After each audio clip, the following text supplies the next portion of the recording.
ఏపీలో assembly budget సమావేశాలు ప్రారంభమయ్యాయి. వచ్చే నెల 7 వరకు సమావేశాలు నిర్వహించాలని నిర్ణయం తీసుకున్నారు. అంటే దాదాపు 25 రోజులు బడ్జెట్ సమావేశాలు కావడంతో ఎంతో ప్రాధాన్యత సంతరించుకుంది. అందుకే జగన్ నేతృత్వంలో వైసీపీ బడ్జెట్ సమావేశాలకు హాజరయ్యింది.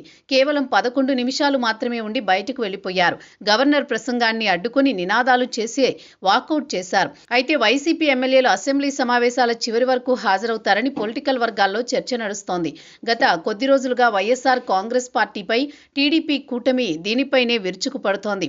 సభకు రాకుండా విలువైన సమయాన్ని వైసీపీ వృధా చేస్తోందన్న ఆరోపణలు ప్రజల్లోకి బలంగా వెళ్లాయి. అందుకే అసెంబ్లీకి వెళ్లాలని ఒత్తిడి జగన్ పై పడింది. బడ్జెట్ సమావేశాలకు హాజరయ్యింది కూడా అందుకే.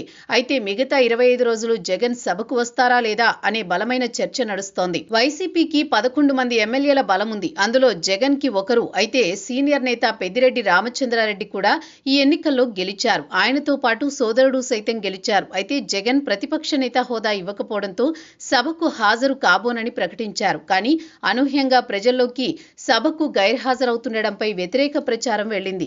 సభకు హాజరు కాకుండానే కొంతమంది ఎమ్మెల్యేలు జీతాలు తీసుకుంటున్నట్లు కూడా కూటమి ప్రచారం చేసింది. మరోవైపు అనర్హత వేటు భయం కూడా వెంటాడింది. ఈ పరిణామాల నడుమ జగన్ తన ఎమ్మెల్యేలతో సభకు హాజరయ్యారు. తాజాగా జగన్ మరో వ్యూహాన్ని రూపొందించినట్లు తెలుస్తోంది. ఒకవైపు పార్టీ ఎమ్మెల్యేలను సభకు పంపిస్తూనే బయట ప్రజల్లోకి వెళ్లి ప్రభుత్వాన్ని తాను నిలదీయాలని జగన్ నిర్ణయానికి వచ్చినట్లు సమాచారం. ఇప్పటికే శాసన మండలిలో బొత్సాకు బాధ్యతలిచ్చారు. ఇప్పుడు శాసనసభలో సీనియర్ నేత పెద్దిరెడ్డి రామచంద్రారెడ్డికి బాధ్యతలు అప్పగించి 10 మంది ఎమ్మెల్యేలను సభకు పంపించేటట్టు వ్యూహాన్ని రూపొందిస్తున్నట్లు తెలుస్తోంది. సభలో వైసీపీ ఎమ్మెల్యేలతో ప్రభుత్వాన్ని ప్రశ్నించడంతో పాటు మీడియా సమక్షంలో తాను సైతం ప్రజా సమస్యలను ప్రస్తావించాలని నిర్ణయం తీసుకున్నట్లు తెలుస్తోంది.